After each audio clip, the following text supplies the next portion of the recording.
Oh man, not again. Hide your kids, hide your wife, Freezy's back. Oh, what's up, my dudes? So, we all thought after Vince Freezy's absolute demolition derby at Anaheim 1, we thought he was hurt. We thought he wasn't even going to be out there for round 2. We thought everybody would be safe at least for one round. No, of course not. Of course not. And on top of all that, Freezy continues the madness, okay? So, we get to round 2, San Francisco, okay? We get to the heat race. Freezy's back there. I don't know where the hell he was at. 9th place, some shit. All right? He apparently tries to get back on the track and, like, passes riders trying to get back on the track. He ends up getting docked, like, 2 or 3 positions. Okay, sirens outside, woo, woo. Oh, bro. Oh my God, this mud track on Supercross 2 is insanity, bro. But yeah, so supposedly it was like right there around Dean Wilson again, you know, coincidental, kind of crazy.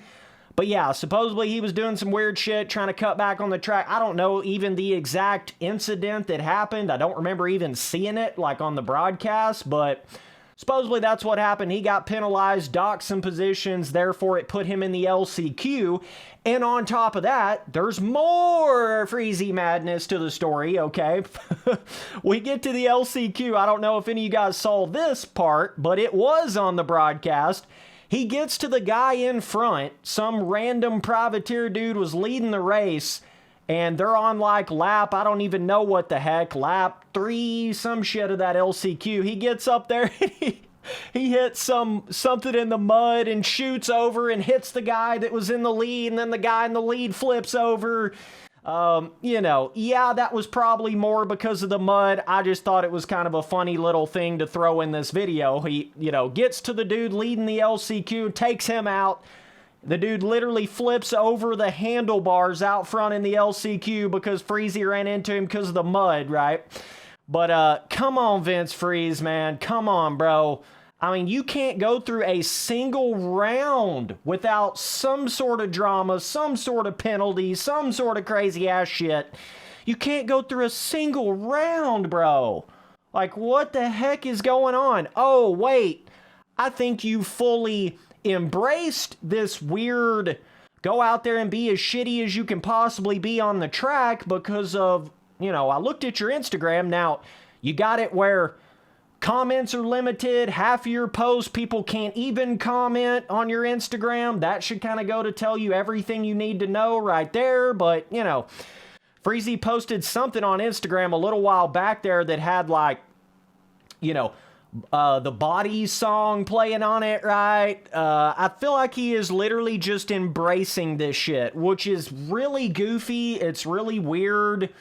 Again, we go back to, it would be one thing if Freezy was anywhere near the front, you know, then he would be looked at as more like a Barsha or something, but you lose the villain factor when you're back in 18th place. Oh, wait a minute, you can't even get to the main event.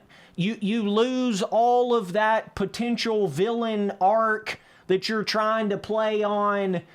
You see, Freezy, what he's trying to do here is he's trying to turn it all around like, I'm not just that clueless and stupid of a rider, I'm meaning to do all of this. Which is not actually true. You are just that silly of a rider on the track. You're like a Walmart knockoff brand Michael Lessie that's way slower. That's all you really are. But you're trying to... This is all that Vince Freeze can really do at this point, is play it off like he's meaning to do all this and he's the villain and let's just be a crazy savage on the track and take people out for no fucking reason. Let's just be stupid on the track.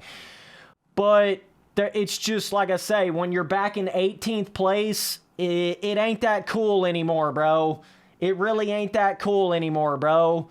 You know, Logan Karnow got his ankle completely twisted backwards in the Hunter Lawrence wreck that they had. You know, he takes out, you know, Dean Wilson in the main event on the first lap for like 12th place, and then Vince Freeze has to go out of the stadium. You know, his race night's done, damn near injured himself, and then we get to the next round, he gets penalized 3 positions because he's cutting back on the track, making passes. And then we get to the LCQ. He crashes out of that. He's out of the stadium again, bro. It's just like, dog, like, it's one thing if you're doing that kind of thing on the track and then you're actually benefiting from it, you know, that kind of, you know, maybe shows that, you know, I don't know, maybe it was worth it or something. But when you can't even make it to these main events, or you just crash out of the main event in the first lap, that's probably pointing back to it's more on you. It is your own damn fault. This is not helping you in any kind of way, you riding like this on the track. So it's not the villain arc anymore. It's not, oh, you know, let's all the troll boys and the bad boys, let's all, you know, party around Vince Friese because he's a savage. Bro, you're not even doing good. So by your own damn fault, you went to the LCQ, and then by your own damn fault, you didn't make it to the main event because of your stupid riding. Okay? You crash out of the main event in the first round at Anaheim 1 because of your stupid riding. You take you and the guy out that you're trying to pass, aka too aggressive. All right? So again, I point all this back to anytime you want to look at anything with Vince Friese, you got to understand the history, bro. I don't give a fuck about one moment, one incident. There's 420,000. It's always Vince Friese's fault. We don't need to see any more footage. AMA, what the heck are you doing? You're going to lose half of your field. I'm telling you right now. Just telling you, there ain't nobody else out there on the track that's doing the stupid shit like Friese's doing. I don't know if I can remember a single rider doing the history, the long history. We go back to the World Supercross bullshit, and we go back to the Weston Pike. You know, they get in an absolute brawl on the track. It all makes sense, bro. It all makes sense, bro. But some of y'all boys, y'all don't understand the history of some of these riders, and it cracks me up. You'll be like, oh, that's not that big of a deal when Friese cut over on the start. Yeah, because you don't understand any of the history. Of course you wouldn't look at it as a big deal. Of course. But here he goes again. We get to, you know, you would have thought if he'd have done all that at round 1, then he would go out in round 2 and just try to get through it without some sort of penalty or crashing out or taking somebody out. He can't even do that. And I'm just about willing to guarantee you he's going to come out in round 3 and there will be something else stupid that he does.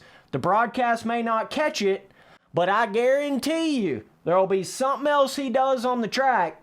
That's really all he can do at this point is play it off like that's his brand. You know, you get to the point where you've done so many stupid things over the years on the track. That's all you can do. I mean, that's it. That's all Friese's can do is embrace it. You know? Because he ain't going to change. It ain't like he's after, you know, what is it, a 15-year pro career? You think this guy's going to change what he's doing on the track? No, sir. No, sir.